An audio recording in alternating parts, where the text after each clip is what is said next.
बस बस बस बस। सब चूहा जैसे तैसे भाग के बिल में चला आता है। बाल बाल बच गया रे देवा। बिल्ला चूहे को खाकर उसका पैंट बिल में घुसा दिया। बाप रे। ये देखकर सब चूहा ब्लैक डे मानता है। सब चूहा परेशान होकर एक साइंटिस्ट चूहा को अपने घर बुलाता है। रोम रोम भाइयों। साइंटिस्ट चूहा अपने बैग से घंटी निकलता है और उसे बिल्ला के गले पर बांधने के लिए बोलता है और चूहा घंटी ले आके बिल्ला का सर को ऊंचा करने लगा। तभी बिल्ला जाग गया। अबे कौन है बे तू? बस बस बस और बस। चूहे को पकड़कर खाने की तैयारी करने भाई लगा। आज ऑमलेट नहीं बनाऊंगा, आज तेल का ऑमलेट बनाऊंगा। तभी बिल्ली को घंटी से कुछ आवाज आती सुनाई देता है। घंटी हटाते ही चूहा भाग कर आकर बिल्ला को। बाप रे। बिल्ला गले से भाला को निकाल दिया और चूहा बिल्ली की गले पर घंटी बांधने लगा। बाप रे। भारी मिस्टेक हो गया सर। बस बस बस बस। चूहा भाग के फिर से गड्ढे में चला गया। बिल्ला गड्ढे के ऊपर जाकर खड़ा हो गया। तभी चूहा नीचे से बिल्ली के गले पर घंटी बांध दिया। बिल्ला घंटी का आवाज करते करते साइड में चला गया और तभी चूहा बिल्ली की गले के अंदर घुस गया और बिल्ली की गले को घंटी समझकर बजाने लगा।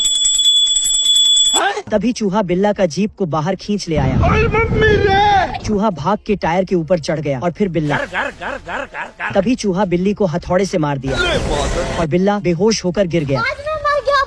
तभी चूहा घंटी को बिल्ला की गले पर बांध दिया। सब चूहा मजे से नाश्ता करता है बहुत मजा आ रहा है यहाँ पे।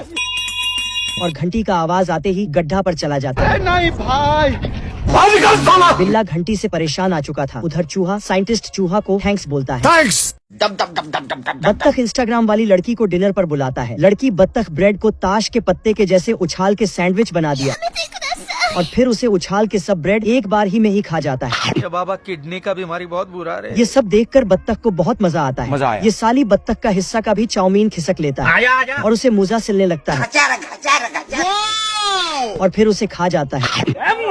और फिर ये बत्तख का हिस्से का भी टोस्ट छीन लेता है और फिर उसकी ही चाय पर डुबोकर खा गया। बत्तख इस बार केक लेता है लेकिन ये मोटी भैंस केक को अपनी ओर खिसक कर चाट कर जाता है और प्लेट का सारा खाना छतरी से खींच लिया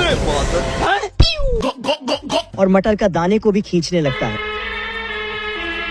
बत्तख परेशान होकर इसे घर से बाहर निकलने लगा लेकिन यह मोटी भैंस बत्तख को ही बाहर कर दिया। बाप रे। ये भगवान क्या जुल्म है। बत्तख बत्तखी को कुर्सी पर उठाकर घर से बाहर निकालने गया बस बस बस बस। लेकिन यह बत्तखी तो बत्तख को ही घर से बाहर कर दिया। बाप रे। ये भगवान क्या जुल्म है। बत्तख बत्तखी को एक बैंगन खिलाया और फिर उसके पेट से कुत्ते का आवाज आने लगी। बत्तख भाग के खम्बे के ऊपर चढ़ गया और फिर बत्तख हड्डी को बाहर फेंक दिया। बत्तख की घर के बाहर जाते ही बत्तख दरवाजे को बंद कर दिया। तभी ये देखा पीछे का दरवाजा टूटा हुआ है बाप रे। और फ्रिज को खोलते ही बहुत मजा आ रहा है यहाँ पे। और फिर ये बत्तख को दिखाया इसका खाने का टाइम खत्म होने में अभी भी आधा घंटा बाकी है। नहीं नहीं नहीं नहीं नहीं नहीं नहीं। अरे नहीं भाई।